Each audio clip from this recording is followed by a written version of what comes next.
વરસાદની સ્થિતિનો તાગ મેળવ્યો છે। વરસાદ પ્રભાવિત જિલ્લાઓના કલેક્ટર સાથે વાતચીત કરી ટેલિફોનિક વાતચીત સ્થિતિ અંગે માહિતી મેળવી તો નીચાણવાળા વિસ્તારમાં લોકોનું સ્થળાંતર કરવા માટેની પણ સૂચના આપવામાં આવી।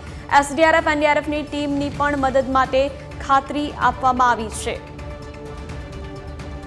તો સીએમ ભૂપેન્દ્ર પટેલે વરસાદની સ્થિતિનો તાગ મેળવ્યો છે। ભારે વરસાદના પગલે અહીં સીએમ ભૂપેન્દ્ર પટેલ દ્વારા વરસાદની શું સ્થિતિ છે તેનો તાગ મેળવવામાં આવ્યો છે।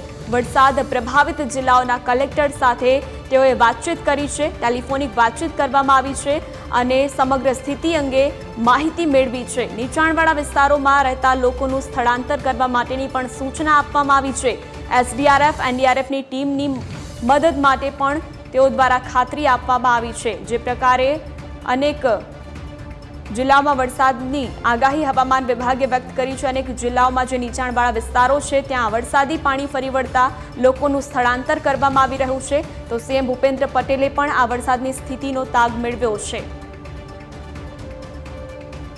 વધુ વિગતો સાથે સંવાદદાતા મલ્હાર આપણી સાથે ગાંધીનગરથી જોડાયા છે। મલ્હાર, સીએમ ભૂપેન્દ્ર પટેલે જે વરસાદની સ્થિતિ છે તેનો તાગ મેળવ્યો છે, શું જાણકારી?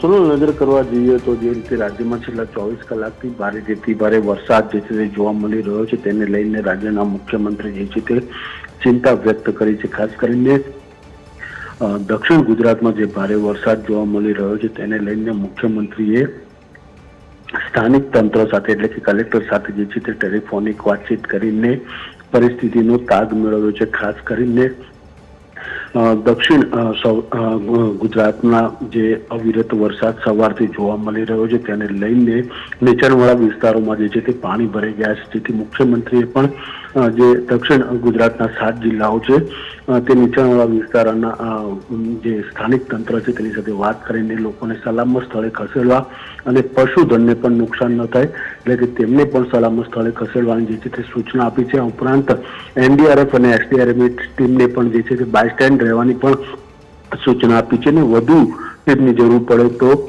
ગાંધીનગર ખાતે સ્ટેટ ડિઝાસ્ટર એટલે કે એસસીઓસી ખાતે જે છે સંપર્ક કરીને વધુ ટીમ જે છે તે મોકલવાની પણ સીએમએથી સૂચના આપવામાં આવી છે।